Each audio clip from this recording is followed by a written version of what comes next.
Lettre 22.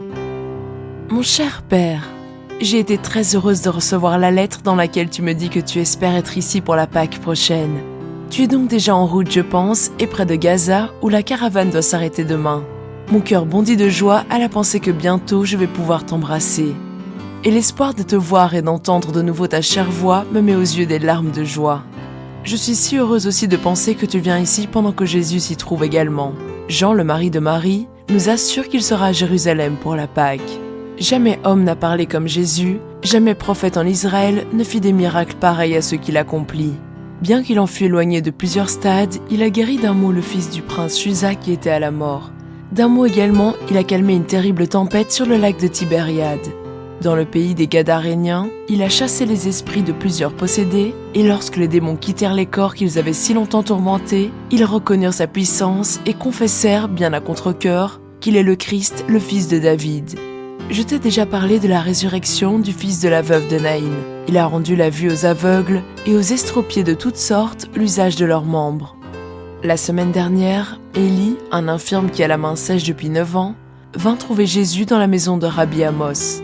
Humblement, le cœur rempli de doute, il s'approcha de Jésus, mais ne dit mot. Je savais pourquoi le malheureux venait et je l'encourageais.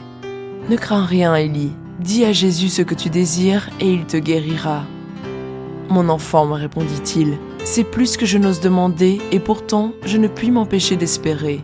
Mais comment oserais-je parler à ce grand prophète, continua-t-il, moi, pauvre mendiant, qu'on voit journellement à la porte du temple. Parle pour moi et le Seigneur te bénira, mon enfant. Ma langue est comme paralysée. » Jésus, qui enseignait à Rabbi Amos la signification du sacrifice d'Abel, n'avait pas encore vu le pauvre homme. Mais la conversation terminée, il dit d'un ton de compassion, « Viens à moi, Élie, et dis-moi ce que tu voudrais que je fasse pour toi. Ne crains point, car si tu crois, il arrivera ce que tu désires. » Alors Élie, s'approchant, se jeta aux pieds de Jésus et les embrassa en disant, « Rabboni, je suis un pauvre pécheur. Je crois que tu es le Christ, le Fils du Dieu vivant. » « Crois-tu, Élie, que je puisse te guérir ?» lui demanda Jésus en fixant sur lui un regard profond. « Seigneur, je le crois, répondit Élie en courbant sa tête jusqu'à terre. Tes péchés te sont donc pardonnés. Lève-toi, retourne à ta maison et ne pêche plus, afin qu'un plus grand mal ne t'atteigne point. » « Un homme peut-il donc pardonner le péché ?» s'écria le vieux prêtre Manassé qui était avec nous à table. « Non, ce n'est pas possible. Dieu seul peut le faire. Se croit-il donc un Dieu ?» Se levant alors vivement, il déchira son vêtement et cracha à terre de rage. « Manassé, lui dit Jésus d'un ton calme et bienveillant, dis-moi ce qui est le plus facile de dire. Tes péchés te sont remis, ou étends ta main et elle deviendra saine comme l'autre. Faire cette dernière chose me semble plus difficile que la première, répondit Manassé, très étonné de cette question. Qui donc peut faire cela, prêtre ?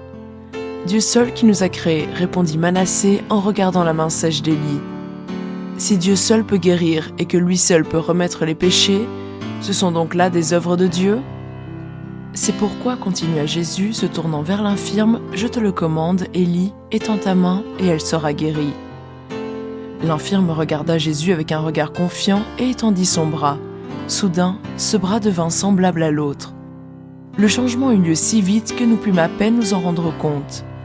Étonné et plein de joie, Élie agitait son bras comme s'il n'en pouvait croire ses yeux.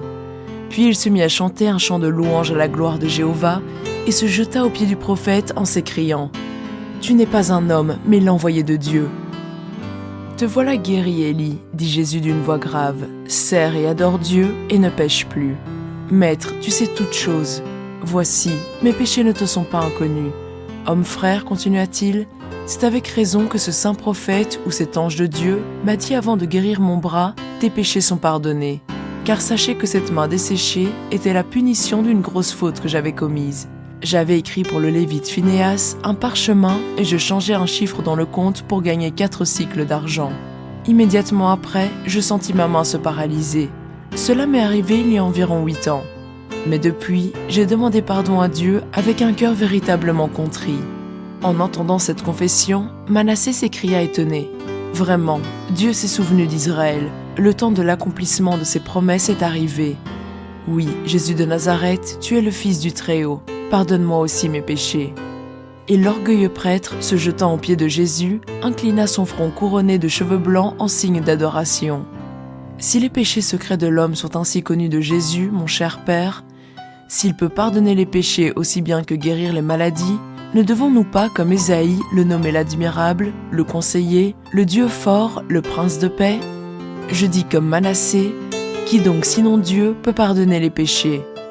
Mais que tout cela est admirable, quel grand, quel divin mystère que celui d'un Dieu se manifestant en la chair. Jean, le disciple bien-aimé, dit que Jésus lui a déclaré que le jour n'est pas loin où le voile qui cache tout cela à nos yeux disparaîtra, et qu'alors nous connaîtrons, nous saurons qui il est et pourquoi il est venu sur la terre. La fête de Pâques approche et nous allons le voir dans sa gloire et sa majesté. J'apprends à l'instant que Lazare, le frère chéri de Marie et de Marthe, est tombé subitement malade. Et je termine cette lettre pour accompagner à Béthanie ma cousine Marie, car nous venons de recevoir un message pressant, nous priant de venir le voir. Que le Seigneur épargne sa vie. Ta fille affectionnée, Adina.